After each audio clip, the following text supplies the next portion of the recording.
kisah pedang Nabi sallallahu alaihi wasallam. Kisah pedang Nabi sallallahu alaihi wasallam.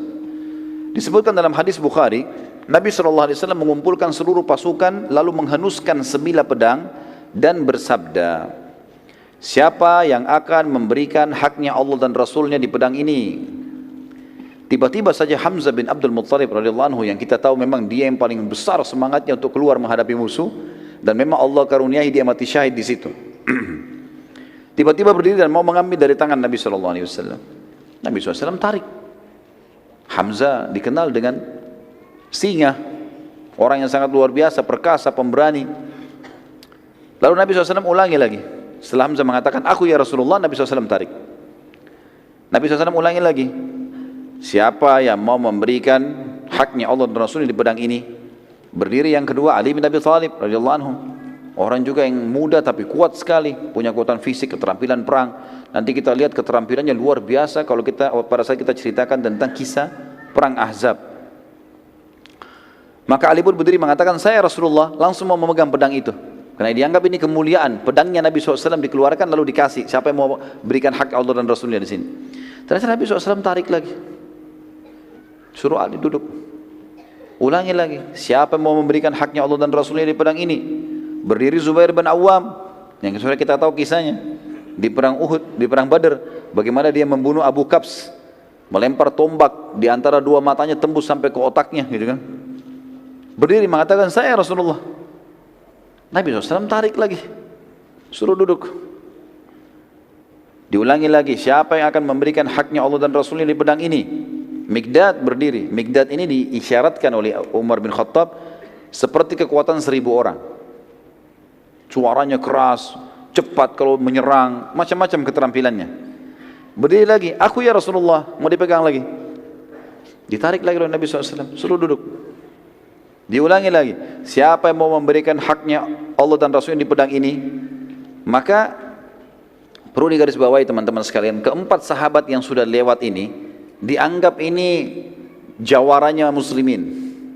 Keempat orang ini, bahkan setiap orang di antara mereka bisa dihitung kekuatan 1000 orang. Sebagaimana diriwayatkan oleh Umar bin Khattab pada saat mengutus pasukan pembebasan Mesir kepada Amr bin As. Waktu itu Amr memiliki 8000 personil, dan Amr tulis surat kepada Umar bin Khattab yang berbunyi, wahai Amirul Mukminin, genapkanlah pasukan kami 12.000 sehingga kami mendapatkan hadis Nabi SAW, tidak akan dikalahkan umatku yang berjumlah 12.000. Ya. Maka Umar bin Khattab pun mengirim 4 orang dari Madinah. Kan jumlahnya 8.000 kan? Butuh berapa ribu sekarang? Untuk 12.000 butuh 4.000. Umar bin Khattab kirim 4 orang, bukan 4.000. Yang dikirim itu adalah diantaranya Mikdad, yang ini, diantaranya Zubair bin Awam, diantaranya Sa'ad ya, bin Abi Waqqas, ya, ini dikirim. Maka mereka punya kekuatan yang luar biasa. Maka setelah keempat sahabat ini ditolak dan Nabi SAW masih ulangi, siapa mau memberikan haknya Allah dan Rasul di pedang ini, mereka saling lihat satu sama lain, kira-kira siapa nih? Ada satu sahabat mulia, pintar, cerdas orang ini, yang kita kenal dengan Abu Dujana Syammah radhiyallahu anhu. Beliau mengatakan, ya Rasulullah, apa haknya Allah dan Rasulnya di pedang itu? Ini yang Nabi tunggu ini. Jangan main langsung ambil. Tanya dulu untuk apa ini? Apa haknya? Bukan main ambil terus mau diapain pedangnya? Ya. Maka Nabi SAW mengatakan kalimat yang mulia teman-teman sekalian. Dan ini kita bisa lihat bagaimana rahmatnya Nabi SAW bagi kafir zimmi. Orang-orang kafir yang di bawah naungan pemerintah Islam. Beliau toleransi, beliau memaafkan, beliau memberi. Tapi di medan perang beda lagi sama kafir harbi ini. Tegas sekali beliau mengatakan, engkau mengambil pedang ini dan engkau menghantamkan pada musuhmu pakai perang sampai bengkok. Bisa? Bisa. Baik, Abu Dujana diambil. Maka Abu Dujana waktu itu teman-teman sekalian, dia lagi pakai imamah warna hitam. Diganti sama dia, ganti imamah warna merah. Dan imamah merah ini adalah tanda saya siap mati. Seperti itulah waktu mereka yakini seperti itu. Lalu Abu Dujana mengambil pedang tersebut dengan bangganya dan meletakkan di dadanya.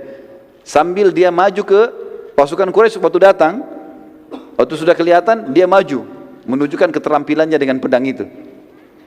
Maka kesannya kayak ada kesombongan. Para sahabat melihat, mereka khawatir nih Abu Dujana sombong ini.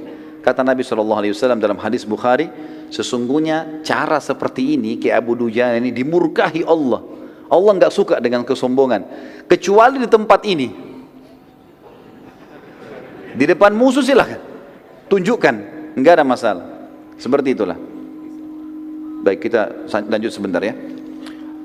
Maka Ka'ab radhiyallahu anhu berkata, aku sempat penasaran ingin tahu seperti apa Abu Dujana memberikan haknya Allah dan Rasul di pedang itu.